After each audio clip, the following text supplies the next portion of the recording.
সুপ্রিয় দর্শক, আমি আফজাল হোসেন স্বাগত জানাচ্ছি সম্পাদকীয়তে। রাজনৈতিক দলগুলোর সঙ্গে জাতীয় ঐকমত্য কমিশনের শেষ বৈঠক হলো বুধবার, কিন্তু জুলাই সনদ বাস্তবায়ন বিষয়ে ঐকমত্য হয়নি।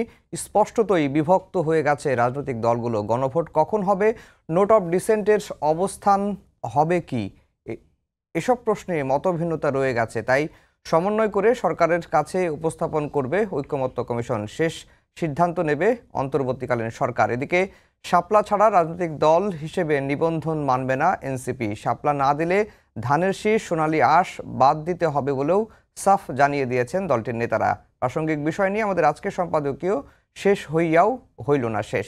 আর এসব নিয়ে কথা বলতে আমাদের স্টুডিওতে উপস্থিত আছেন অ্যাডভোকেট সৈয়দা আশিফা আশরাফি পাপিয়া, সাবেক সংসদ সদস্য বিএনপি, এবং মনিরা শারমিন, যুগ্ম আহ্বায়ক জাতীয় নাগরিক পার্টি। দর্শক, আপনারা ওই আলোচনায় অংশ নিতে পারেন। এর জন্য আপনাদের ফোন করতে হবে টেলিভিশনে দেখার নম্বরে। এছাড়া ফেসবুকের মাধ্যমেও আপনাদের মন্তব্য পাঠাতে পারেন। দর্শক, শিরোনাম শুনছিলেন। আমরা আজকের আলোচনার বিষয় দিয়েছি শেষ হইয়াও হইল না শেষ।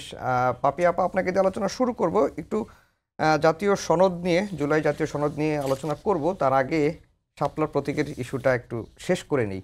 আজকে এনসিপি নির্বাচন কমিশনে গিয়েছিল, যার পরে সেখান থেকে বেরিয়ে সাংবাদিকদের সঙ্গে কথা বলেছেন নাসিরউদ্দিন পাটোয়ারি, দলটির যুগ্ম মুখ্য সমন্বয়ক নাসিরউদ্দিন পাটোয়ারি। তিনি যেটি বলেছেন, নির্বাচন কমিশনের সামনে এখন দুটি পথ খোলা আছে। শাপলার প্রতীক দিতে হবে, অন্যথায় প্রতীকের তালিকা থেকে ধানের শীষ, সোনালী আঁশ বাদ দিতে হবে। নাসিরউদ্দিন পাটোয়ারি তো 350 সিটে 400 সিটের জয়লাভের কথা এর আগে বলেছে। তো এই ধানের শীষ শাপলা এই বিষয়টা কিন্তু বেশ বেশ কিছুদিন আগে থেকে আলোচনা হয়ে এটা মোটামুটি আলোচনার মীমাংসা হয়ে গেছে। নির্বাচন কমিশনে বলে দিচ্ছে যে ধানের শীষ প্রতীকটা কেন দেওয়া হয়েছে আর শাপলাটা কেন দেওয়া হচ্ছে না।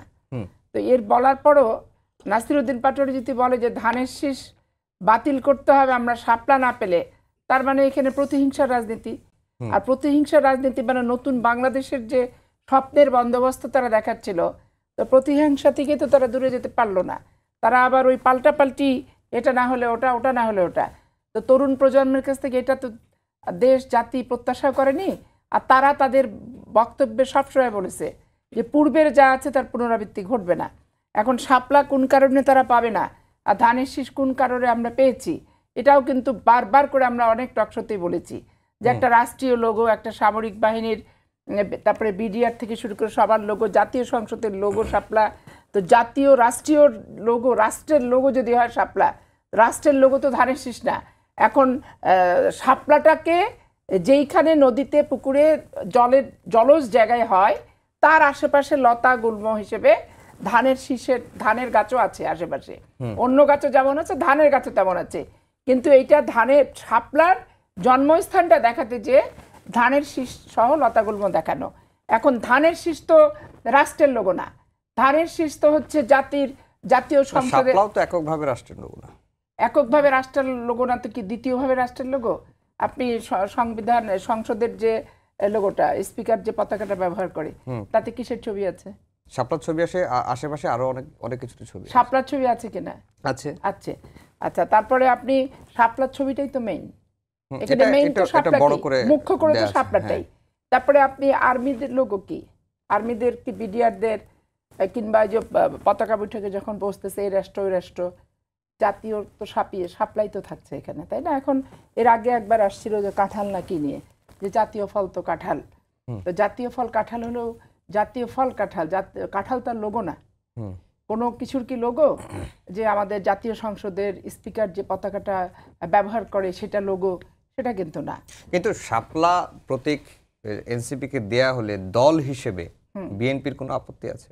বিএনপি কি ওখানে আপত্তি নিছে না? বিএনপির মতামত শুনতে গেছে না? বিএনপির কাছ থেকে জানতে চেয়েছে নির্বাচন কমিশন। হুদায় হুদায় তো বিএনপি কে জড়াচ্ছে।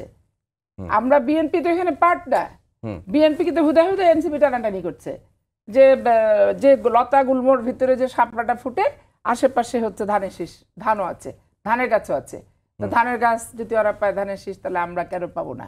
আমরা তো এনসিপির সাথে এই নিয়ে বিতর্কে জড়াই নাই। জি, মনিরা শারমিন, এটা তো স্পষ্ট যে শাপলার প্রতীক নিয়ে আপনাদের সঙ্গে বিএনপি বিতর্কে জড়ায়নি, আপনারাই হুদাই টেনে আনছেন। এই কথাটাই পাপি আপা বলছেন যে আসলে আপনারা কেন বিএনপিকে টেনে আনছেন। বিএনপি তো নির্বাচন কমিশনে আপত্তিও দেয় নাই, কোনো মতামতও দেয় নাই। শাপলা দিলে রাজনৈতিকভাবে মোকাবেলা করা হবে এরকম কোনো হুঁশিয়ারিও দেয় নাই, আপনারা কেন হুঁশিয়ারি দিচ্ছেন? প্রথমে আপনাকে ধন্যবাদ, যারা টিভির পর্দায় দেখছেন তাদের শুভেচ্ছা, আর আমার সহআলোচক আপাকেও শুভেচ্ছা। দেখেন, বিএনপিকে টেনে আনার বিষয় না এটা। হ্যাঁ, এটা আসলে আমাদের কথার প্রসঙ্গে আমরা যখন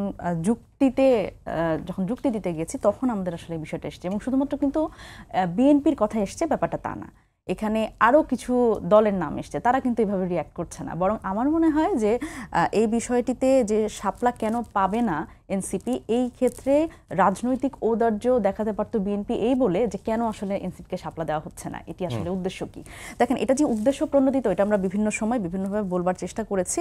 সেটা হচ্ছে যে এই যে বারবার করে বলা হয়, এবং এতে তো আসলে সাধারণ মানুষ বিভ্রান্ত হয়, এবং সবাই তো জানে যে জাতীয় প্রতীকটা শুধুমাত্র শাপলা না, এর সাথে আরও বেশ কিছু এলিমেন্টস আছে, এবং তার মধ্যে ধানের শীষ একটা, এবং তারকাও একটা, এবং পাট পাতা সেটাও আছে।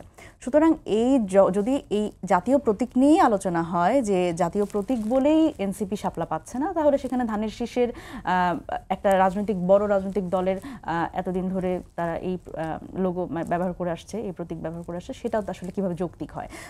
যখন বলা হয়েছে যে এনসিপি শাপলা পাবে না জাতীয় প্রতীক হিসেবে, তখন আমরা বলতে গিয়ে বলেছি তাহলে ধানের শীষ কিভাবে হয়। এবং এখানে আরো একটা কথা বলছে যে এটি জাতীয় ফুল হিসেবে পাবে না, তাহলে সেক্ষেত্রে জাতীয় ফলও কিন্তু, কাঁঠালও কিন্তু একটি রাজনৈতিক দলের প্রতীক আছে। এবং আরো একটি ব্যাপার দেখেন, এই যে দাঁড়িপাল্লা আমাদের মহামান্য হাইকোর্টের যেই লোগোটা, সেটাও কিন্তু জামাত ইসলামের মতো একটি দলের প্রতীক হিসেবে তারা ব্যবহার করে। সুতরাং সমস্যাটা আসলে কোথায়? এখানে তো যুক্তি দিয়ে কথা বলতে হবে, যুক্তি দিয়ে বোঝান আমাকে যে আসলে সমস্যাটা কোথায়। এবং এক পর্যায়ে ইলেকশন কমিশনের পক্ষ থেকে তারা স্বীকার করতে বাধ্য হয়েছেন যে মানে এটি যে আসলে কেন তারা দিতে পারবে না, তাদের কোনো যৌক্তিক ব্যাখ্যা নেই। এটি তো খুবই হতাশাজনক আমাদের কাছে। দেখেন, একটি রাষ্ট্রীয় প্রতিষ্ঠান, একটি সাংবিধানিক এবং সংবিধিবদ্ধ প্রতিষ্ঠান, সে কেন কোনো একটা চাপে বা কোনো একটি রাজনৈতিক দলের পক্ষপাত দুষ্ট হয়ে কাজ করবে? আমরা এই কথাটা আসে এই কারণেই, কারণ তাদের নানান ধরনের কার্যক্রম কিন্তু এর আগেও আমরা দেখেছি, এবং সেগুলো কিন্তু এক ধরনের কোনো একটি দলকে সার্ভ করার মতো মনে হয়েছে আমাদের কাছে, এবং সেটি কিন্তু এটি প্রথম নয়। এবং যখন এই ধরনের আমাদের সাথে আলাপচারিতার এক পর্যায়ে তারা বলেন যে আমাদের আসলে কেন প্রতীকটা আসলে দিতে পারবো না, এটা আমরা একা সিদ্ধান্ত নিতে পারবো না, তারা কার সাথে সিদ্ধান্ত নেবে? একটি রাষ্ট্রীয় প্রতিষ্ঠান, আপনি আমাকে বলেন যে তারা তো স্বতন্ত্র, তারা যদি তাদের স্বাতন্ত্র্যটা বজায় রাখতে না পারে, তাহলে তাদের আসলে কার সাথে এখানে কথা বলে আলোচনার ভিত্তিতে এই সিদ্ধান্তটি নিতে হবে? এবং আরো একটি বিষয়, এই যে ডিজিএফ এর কথা বলা হয়, সেনাবাহিনীর কথা বলা হয়, দেখেন সেনাবাহিনীর তো যদি শাপলা প্রতীক ইউজ করে, সেইখানে হচ্ছে একটি রাজনৈতিক দল হিসেবে এনসিপি সেটি পেতে পারবে না। কিন্তু দেখেন বিমান বাহিনীর যে ঈগল, যেটি তাদের প্রতীক, তাদের লোগো, তো সেখানে তো আমার বাংলাদেশ এবি পার্টিরও তো ঈগল প্রতীকটি আছে। সুতরাং সমস্যাটা কোন জায়গায়? যৌক্তিক ব্যাখ্যা দিতে না পারলে এটি তো আপনি একটি দলের রাজনৈতিক অধিকার হরণ করছেন। তো সেই জায়গায় তো আমরা ন্যায্যতার প্রশ্ন করছি। আমরা যখন কথা বলছি, আমরা বিভিন্ন রাজনৈতিক দলের প্রসঙ্গে এজন্যই আসছে, আমরা উদাহরণ দেওয়ার চেষ্টা করছি, আমরা বুঝতে চেষ্টা করছি যে কেন আসলে এই প্রতীকটা দেওয়া সম্ভব হচ্ছে না। আপনারাও তো নিজেরাও যখন নিবন্ধনের আবেদন করেন তখনও তো অপশন দিয়ে রেখেছিলেন, কলম, মোবাইল, আরও 2টা প্রতীক। সেখান থেকে আপনারা খালি শাপলার দিকেই, মানে শাপলার প্রতীকটা আপনাদের কেন লাগবে? আচ্ছা, এটির একটা ব্যাখ্যা আছে, সেটি আসলে আমার কমরেডস যারা আছে তারা সব জায়গায় বলেন না। সেটা হচ্ছে, আমরা কিন্তু যখন আমরা এই নতুন রাজনৈতিক দলটি শুরু করেছিলাম, তার আগে আমরা একটা জরিপ করেছিলাম যে আপনার চোখে নতুন বাংলাদেশ, আসলে আমাদের নতুন বাংলাদেশটি সাধারণ মানুষ কিরকম দেখতে চায়, এবং তরুণদের নতুন রাজনৈতিক দল সেটির মার্কা কি হতে পারে, এটি একটি প্রশ্ন ছিল। তো ইন্টারেস্টিংলি মানুষ আমরা যখন জরিপে পেলাম যে আসলে কোনটা আসলে মার্কা হিসেবে দেখতে চায় এই নতুন রাজনৈতিক দলের, সবচেয়ে বেশি ভোট পড়েছিল শাপলাতে। তো আমরা যখন আলাপচারিতায়, আমরা যখন কথাবার্তা বলছিলাম ইসির সাথে প্রথম দিকে, তো তারা বলছিলেন যে অনেক মার্কাই আসলে অলরেডি টেকেন, তো আপনারা প্রস্তাব করতে পারেন, আমরা নতুন করে আবার একটি মার্কার একটি লিস্ট সাজাবো। সেক্ষেত্রে আমরা যখন বলেছি শাপলার কথা, তখন তারা কিন্তু এই ধরনের মানে একদমই অরাজি এরকম হয়নি, কিন্তু তারা বলছে হ্যাঁ প্রস্তাব হতে পারে। তো সেই জায়গা থেকে আজকের যে আমরা যেরকম দেখছি যে অনেক কিছু চলে এসছে এবং এত কঠোর একটা অবস্থান তাদের, এটি কিন্তু প্রথম দিকে ছিল না। সেই জায়গা থেকে কিন্তু আমরা আসলে এই অন্যান্য আরো বেশ কয়েকটি মার্কা আমরা কিন্তু সাজেস্ট করেছি। তো এরপরে আসলে তারা এখন যেভাবে করে তাদের পরে যখন 24শে সেপ্টেম্বর তারা যখন আবার আরেকটা লিস্ট প্রকাশ করলো, সেখানেও কিন্তু তারা শাপলা রাখেনি। তো যদি আসলে তারা শাপলা নাই রাখবে, তাহলে প্রথম দিকেও কিন্তু তারা মানে সেখানে যেরকম অপোজ করেনি, পরের দিকে ওনারা রাখলেন না, এটাও আমাদের কাছে মনে হয়েছে উদ্দেশ্য প্রণোদিত। পাপিয়া আপা, যেটি এনসিপি শুরু থেকেই বলে আসছে যে নির্বাচন কমিশন একটি দলের পক্ষ হয়ে কাজ করছে, এখানে হয়তো পুরাতন কথাই তো, যতই আমরা বলি যে নতুন চাহিব না অতীতের দিকে চাহিব না, অতীত ছাড়া আমি এক কদম চলিতে পারি না। বিষয়টা হচ্ছে এখানে উনি যে কথাটি বললেন যে বিএনপি এটা নিয়ে বেশি রিয়্যাক্ট করছে, বিএনপির রিয়্যাক্টের প্রশ্ন না। বিএনপি কোথাও কোনো বিবৃতি এই শাপলা নিয়ে আজ পর্যন্ত আমার মনে হয় না বিএনপির পক্ষ থেকে কোথাও দেয়া হয়েছে, এটা কোথাও আমরা দিইনি। ওনারা যখন প্রশ্ন তুলে যে হচ্ছে আমাদের শাপলা না দিলে ধানের শীষটাও বাতিল করতে হবে, দেন আমরা যখন টক শোয়ে আসি তখন প্রশ্নকর্তার প্রশ্নের মাফিক আমাদেরকে উত্তর দিতে হয়, এছাড়া আর কিছু না। আমি এটা 3-4 মাস আগে প্রথম যখন উঠলো তখন টক অফ দ্য কান্ট্রি ছিল শাপলা হলে ধানের শীষ থাকবে, শাপলা না থাকলে ধানের শীষ থাকবে না।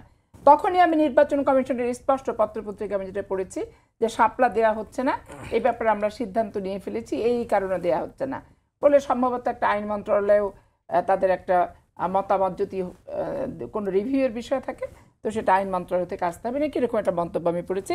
তবে নির্বাচন কমিশন শাপলার ব্যাপারে দিব এটা কোথাও কখনো কোনো দিন আমি কোনো পত্রপত্রিকা পড়িনি। আজকে তাদের মনে হচ্ছে যে একবারে অ্যাডামেন্ট হয়ে যাচ্ছে নির্বাচন কমিশন কারোর পক্ষ হয়ে, এই জিনিসটা যত ভোট আসবে তত পক্ষ, যত ভোট আসবে কাছে তত মনে হবে যে কারো না কারো পক্ষ হয়ে যাচ্ছে নির্বাচন কমিশন। তো এটাও তো সেই পুরাতন বন্দোবস্ত। আমি মুখে সব নতুন চাবো, দৃষ্টিভঙ্গি পরিবর্তন করব না পুরাতন, তাহলে তো ওই পুরাতন বোতলে আপনি যেই জিনিসই রাখবেন তো একই তো জিনিস হলো, পুরাতন জিনিসই তো হলো। এখন কিন্তু এই 5 আগস্টের পরে রাজনীতিকবিদদের আচরণ বা রাজনৈতিক দলের আচরণ কি পরিবর্তন হয়েছে? একই তো রাজনীতিবিদদের আচরণ তো অবশ্যই পরিবর্তন হয়েছে, কারণ তারা এখন এক টেবিলে বসছে। এক টেবিল থেকে হুঙ্কার দিল জামাত ইসলাম যে এই জিনিসটা না দিলে আমরা আন্দোলন করবো বলে বাগল দাবা করে মিছিলের কর্মসূচি দিয়ে দিল। আবার দুদিন ধরে দেখেন ঠিকই টেবিলে বসতেছে এবং ঠিকই আলোচনা করতেছে। এবং কালকে আমার যারা ওখানে আলোচনা করছে অন্যান্য দলের, নূরের দল সহ এনসিপির দল, তাদের সাথে আমার একটা এসটিভিতে টক শো হয়েছি এবং তারা খুব চমৎকার করে বলল যে ভিতরে কোনো কথাবার্তাই না, জামাত ইসলাম পার্টিসিপেটই করেনি, অথচ বাইরে যে বডি ল্যাঙ্গুয়েজগুলো শো করে তো ভিতরে এটার কিছুই হলো না। আর ভিতরে যেটা হয়েছে খুব ফলপ্রসূ আলোচনা হয়েছে, এই যে আপনার গণভোট নিয়ে ফলপ্রসূ আলোচনা হয়েছে যে একই টাইমে একই দিনে গণভোটের করা হবে। এটা আর বাইরে এসে বলছে যে জামাত ইসলাম যে না 1 মাস আগে 1.5 মাস আগে হলে অসুবিধা কি।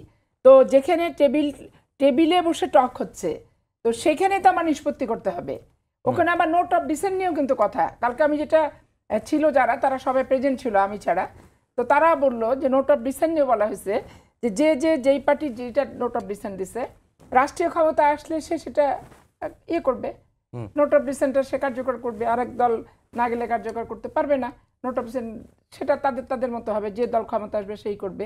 এই ব্যাপারেও তারা ঐক্যমতে পৌঁছেছে। কিন্তু বিএনপিকে বলা হচ্ছে যে সংস্কার বিরোধী, বিএনপি তো সারা জীবন সংস্কার চাইছে, জামাত ইসলাম তাদের দলীয় এজেন্ডা দিয়ে সংস্কার চায়। যেমন পিয়ার পদ্ধতি, আমি এক টেলিভিশনে টকশো করতে বসছি, সেখানে বললো যে 50 বছর আগে গোলাম আজম বই লিখে গেছে পিয়ার পদ্ধতি নিয়ে। তো 50 বছর আগে গোলাম আজম পিয়ার পদ্ধতি নিয়ে বই লিখে গেলে 50 বছর পর সেটা গ্রহণযোগ্য কিনা, সেটা হচ্ছে পাবলিক খাবে কিনা এবং এটা আধুনিককরণের কোনো ছোঁয়া কিনা এটাও তো বুঝতে হবে। তা আমার সব দলীয় এজেন্ডা দেখেন, তত্ত্বাবধায়ক সরকার ওটাও বলে জামাত ইসলামের দলীয় এজেন্ডা, ঠিক আছে। এখন সবই যদি ওদের দলীয় এজেন্ডা হয় আর এই ঠিক একটা ক্রাইসিস মোমেন্টে ওদের সব দলীয় এজেন্ডাগুলো নিয়ে এসে অনির্বাচিত অন্তর্বর্তীকালীন কিংবা তত্ত্বাবধায়ক সরকারের ঘাড়ের উপর চাপিয়ে দিয়ে ওরা যে সুযোগ সুবিধাটা নিতে চায়, এটা তো একটা সুস্থ পরিবেশকে অসুস্থ করে, একটা পরিষ্কার পরিচ্ছন্ন জিনিসকে ঘোলা করে এবং বিতর্কহীন একটা জিনিসকে বিতর্কিত করছে। তারপর একটা স্বাভাবিক পরিস্থিতি টেবিল থেকে নিয়ে চলে যাচ্ছে মাঠে। অলরেডি তারা আন্দোলনের হুঁশিয়ারি দিয়ে মিছিল টিছিল করে ফেলছে কয়েকদিনে দেখেন গা, কিন্তু আলোচনার টেবিলে কিন্তু কোনো হোহা নাই, খুব শান্তিপূর্ণভাবে রাত 11টা-12টা পর্যন্ত গতকালকে খুব চমৎকার আলোচনা হয়েছে এবং সাংবাদিক হিসেবে আপনার কাছে নিশ্চয়ই সেই তথ্য আছে। আমাকে একটু বলেন যে এই গণভোটটা নির্বাচনের আগে হলে কি সমস্যা? গণভোট ওরা যেটা কালকে আলোচনা করলো যে গণভোট নিয়ে মানুষের সচেতন, এটা তো আইনগতভাবে তো এখনো নাই, এটা চালু করতে হবে। তো ঠিক আছে, চালু করতে হবে। এখন গণভোট আসলো না, মানুষও বুঝলো না, আসলো না। তা আলটিমেটলি না আসলে কি হলো? স্বতঃস্ফূর্তভাবে ধরেন কেউ ভোট সেন্টারে গেল না, আওয়ামী লীগ তো চলে গেছে, আওয়ামী লীগের ভোটাররা তো আছে, ভোটাররা তো দেশ ছেড়ে পালায়নি। অপকর্মের সাথে জড়িত যারা অবৈধ সরকারের সবকিছুর সাথে তারা পালাইছে। তো তারা এখন ইউনিয়ন লেভেলেরও যদি অপকর্ম করে থাকে সে পালাইছে, তো ভোটাররা তার পালায়নি। এখন ওইখানে ভোট নিয়েও অনেক প্রশ্ন আসছিল কালকে ওখানে, যেটা আমি শুনছি, বাই দ্য বাই শুনছি, যে প্রেজেন্ট থেকে শুনি নাই, সেই সুযোগ আমার নাই, যে হচ্ছে গণভোটটা যদি আগে হয় তাহলে সেটা স্বতঃস্ফূর্তভাবে লোকজন না আনলে ভোটটা তো অকার্যকর হয়ে গেল। তাহলে যে উদ্দেশ্যে গণভোটটা সেটা তো হলো না। কিন্তু জাতীয় নির্বাচনে হলে তো যার যার প্রার্থী, যার যার ক্যান্ডিডেটকে, যার যার ভোটাররা তাদেরকে ভোট দিতে আসবে। তো এই ভোটটা তখন একটু অর্থবহ হবে, তারপরে অংশগ্রহণটা একটু ভালো হবে। এইসব দিক দিয়ে তারা চিন্তা ভাবনা করে যারা ছিল তারা বললো, তাদের মুখেরই শোনা কথা আমার।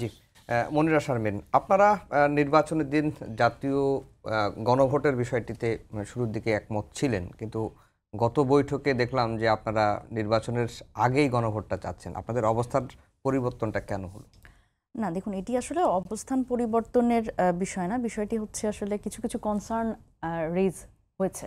দেখেন, আমরা বারবার করে নির্বাচনের কথা বলছি, কিন্তু আমরা কেমন নির্বাচন হবে এটার কথা বলছি না। একটি শঙ্কা তো থেকে যায় যে নির্বাচনের একটি ভোট কেন্দ্রে যদি ভোট বন্ধ হয়ে যায় তাহলে কিন্তু আমার দুটি ভোটই আসলে প্রশ্নবিদ্ধ হচ্ছে, এবং এটির কিন্তু পুরো যে ফলাফলটা, সেই ফলাফলটা কিন্তু আমাদের না পাওয়ারও চান্স আছে।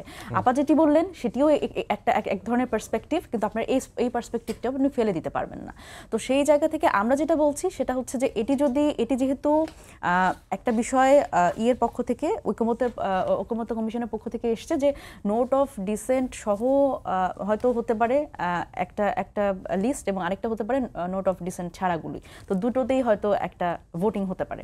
তো সেই বিষয়টি যখন আসে তো তখন আমাদের মনে হয়েছে যে এটি যদি আলাদাভাবে হয় এবং আগে হয় তাহলে অন্তত আমরা সব রাজনৈতিক দলগুলি এই একটা বিষয়ে কমিটেড হলাম, এবং তারপরে আমরা জাতীয় নির্বাচনের দিকে যেতে পারবো। তো সেই জায়গা থেকে প্রথমত তো আমরা এটা তো আসলে ঐকমত্য কমিশনে আলোচনার প্রেক্ষিতে আমরা বলছি, কিন্তু আমরা যেটা চেয়েছিলাম আমাদের সত্যিকারের অর্থে অবস্থান, এবং আমরা সবচেয়ে ভালো পদ্ধতি হিসেবে মনে করি গণপরিষদ নির্বাচন, কিন্তু সেটি যখন আসলে ঐকমত্যে পৌঁছায়নি তখন আমরা বলছি যে এটি যদি আগে হয় তাহলে আমরা যে এরকম একটা ফলাফল আশা করছি হ্যাঁ নাতে, তো সেটি আসলে হবে। এবং আরেকটা ব্যাপার দেখেন, এটা কিন্তু খুব বেশি সহজ হবে না, কারণ যেভাবে করে ঐকমত্য কমিশনের পক্ষ থেকে বলছে, আমরা কিন্তু এটি বলছি যে আসলে যেই কটি বিষয়ে আমরা ঐকমত্যে পৌঁছতে পেরেছি, এটি উইথ নোট অফ ডিসেন্ট, আমরা বলছি যে সেটি মানুষের কাছে তুলে দেওয়া হোক না কেন।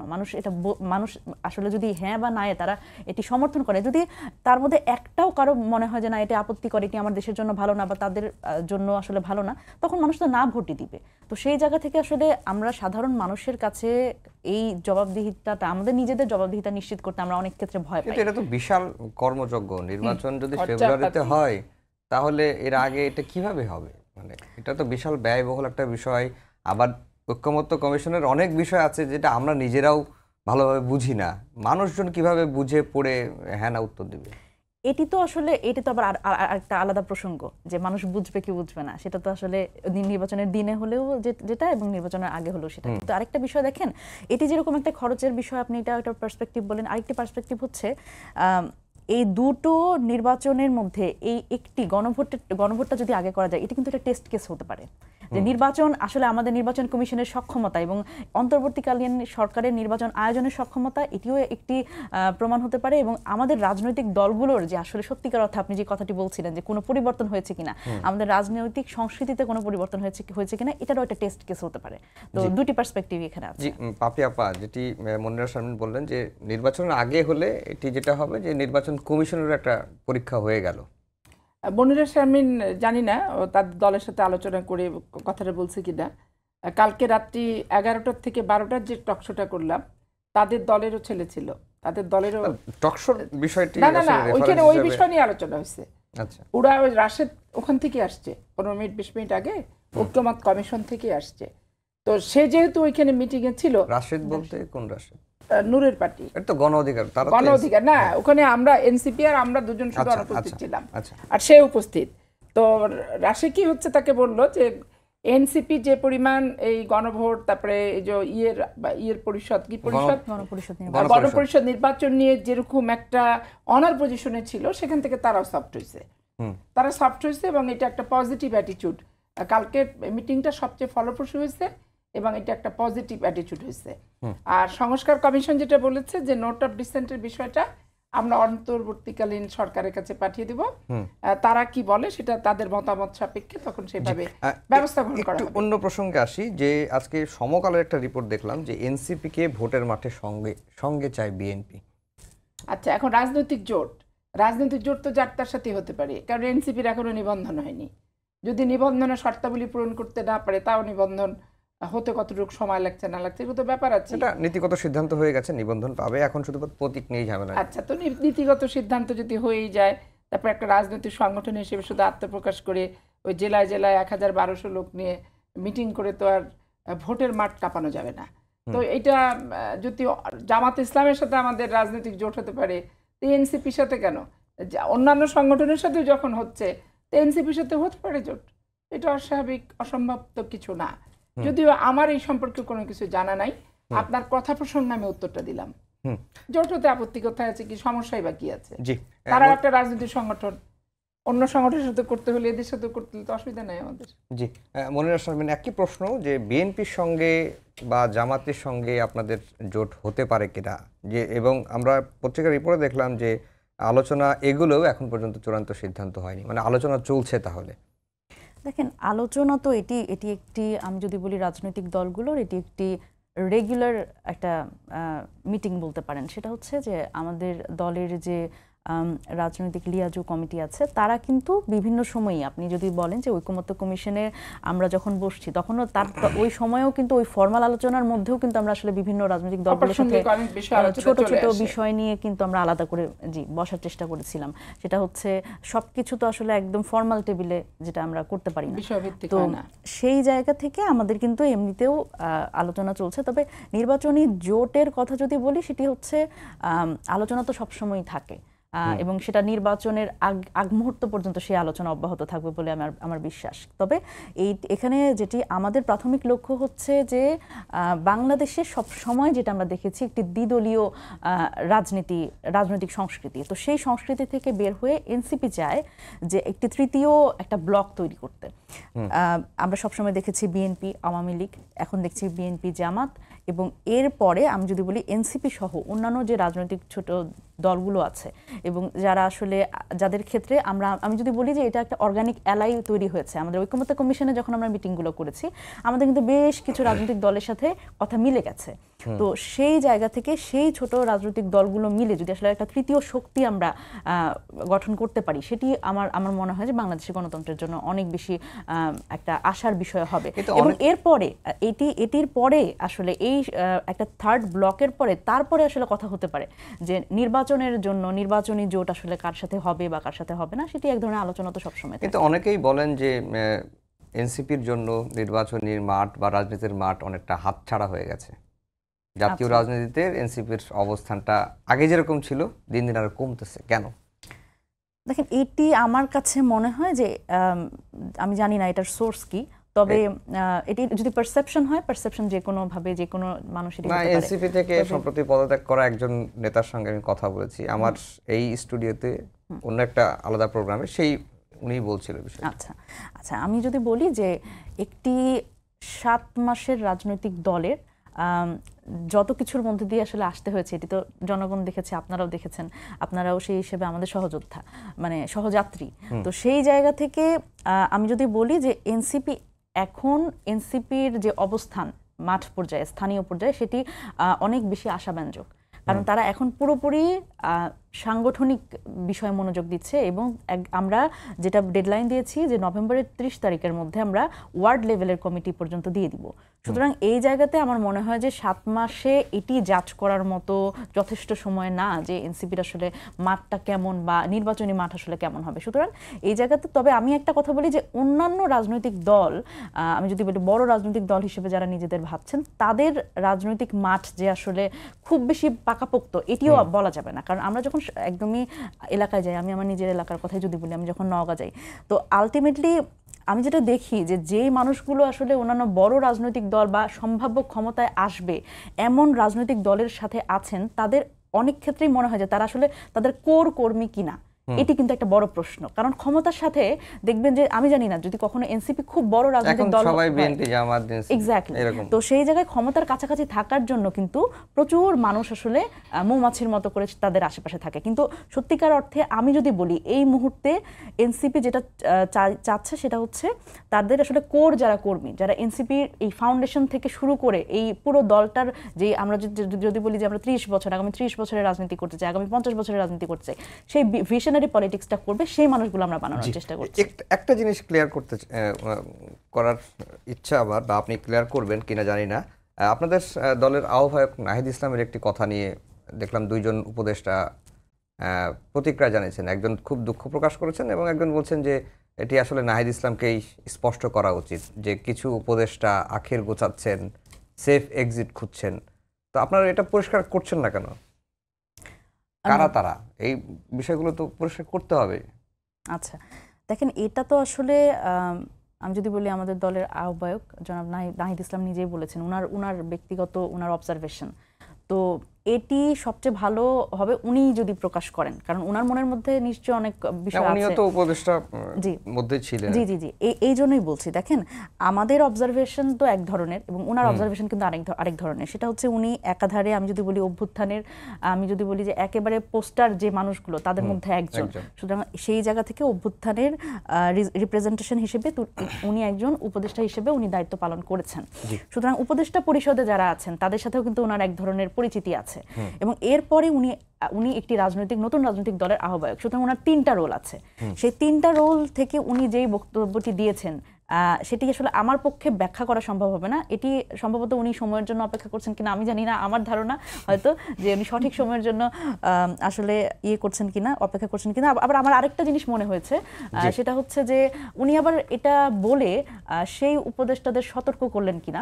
আর আমার কাছে উপদেষ্টাদের সেফ এক্সিট নিয়ে এখন আসলে আমি যদি বলি মিডিয়া পাড়ায় যেই ধরনের কথা হচ্ছে, আমরা এটা নিয়ে আরেকটা অবজারভেশন আছে। সেটা হচ্ছে যে শুধুমাত্র সেফ এক্সিট বলতে আমরা যে বলছি যে দেশের বাইরে চলে যাওয়া, এটি নাও হতে পারে। দেখেন সেফ এক্সিস্টেন্স আমরা যদি বলি সেটা হচ্ছে যখন আওয়ামী লীগ চলে গেল, আওয়ামী লীগ যখন পালিয়ে গেল তার সাথে তো মানে তার আশেপাশের এমন অনেকেই কিন্তু চলে গেছে। কিন্তু আমি যেটা বলছি সেটা হচ্ছে এই উপদেষ্টা পরিষদের অনেকেই কিন্তু দেশের বাইরে যাওয়ার সাথে সাথে এটি তাদের একটা পরিকল্পনা হতে পারে। আরো একটি পরিকল্পনা কিন্তু আছে যে অন্যান্য রাজনৈতিক দলের সাথে নিজেদের অ্যালাইন ফিল করা, এটাও হতে পারে। আপনার কাছে দুটো প্রশ্ন, এই সেফ এক্সিট নিয়ে প্রশ্নটা করে রাখলাম, নতুন করে করার কিছু নাই। আরেকটি বিষয় হচ্ছে জামাত কি এখন খুব ফাইটিং পজিশনে চলে গেছে, আর বিএনপি কি এখনো মানে তাদের স্বাচ্ছন্দ্যকর জায়গায় নাই নাকি এই মুহূর্তে? জামাত এরা তো ওই যে অল্প পানির মাছ নাচে বেশি আর খালি কলসি বাজে বেশি। আর এমনি তো নাচুনি বুড়ি, তার উপর আবার ঢোলের বাড়ি। যখনই দেখবেন যে নির্বাচিত সরকার নাই, তখন এদের নাচন কুদন বডি ল্যাঙ্গুয়েজ বগল দাবাদাবি ব্যাপক হারে বেড়ে যায়। আপনি 86-তে দেখবেন, আপনি 88-তে দেখবেন, আপনি হচ্ছে